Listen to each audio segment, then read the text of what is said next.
গেল ৬ মাস আগে প্রায় ১২ কোটি টাকা ব্যয়ে টাঙ্গাইলের ঘাটাইলে ধলাপাড়া দেওপাড়া এই সড়কটির নির্মাণ কাজ শুরু করে দুর্গা এন্টারপ্রাইজ নামে একটি ঠিকাদারি প্রতিষ্ঠান। এ সময় কার্পেটিং তুলে পাশে রাখা হয়েছিল, কিন্তু এলাকাবাসী তা না বুঝে নিয়ে যায়। এমন একটি ভিডিও সামাজিক যোগাযোগ মাধ্যমে ছড়িয়ে পড়ায় ব্যাপক সমালোচনার সৃষ্টি হয়। তবে স্থানীয়রা জানান, রাস্তা থেকে কার্পেটিং তুলে নেয়ার যে ভিডিওটি ছড়ানো হয়েছে তা ভুয়া ও মিথ্যা।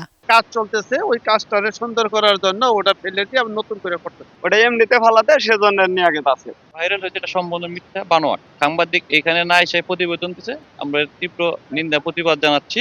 তবে ঠিকাদারি প্রতিষ্ঠান দুর্গা এন্টারপ্রাইজের ম্যানেজার জানান, কার্পেটিং তুলে রাখার বিষয় নিয়ে ফেসবুকে যে গুজব ছড়ানো হয়েছে তা সত্য নয়। মেইনটেনেন্সের কাজ তো আগে ব্ল্যাক টপটা সাইডে ফেলে কাজ করতে হয়, তো সাইডে রাখছি, এগুলো নিয়ে গেছে, মানুষজন নিয়ে গেছে, ফেসবুকে ছড়াইছে, গুজব ছড়াইছে। সড়কের সংস্কার কাজের মান শতভাগ ঠিক আছে বলে জানিয়েছেন ঘাটাইল উপজেলা এলজিইডির এই প্রকৌশলী। কাজ শতভাগ আমাদের ঠিক আছে। কার্পেটিং এর ক্ষেত্রে হার্ডওয়্যার প্রিপারেশন করে এগুলো রুলিং করে এগুলো আসলে এক্সিস্টিং এর সাথে মেশানোর কথা।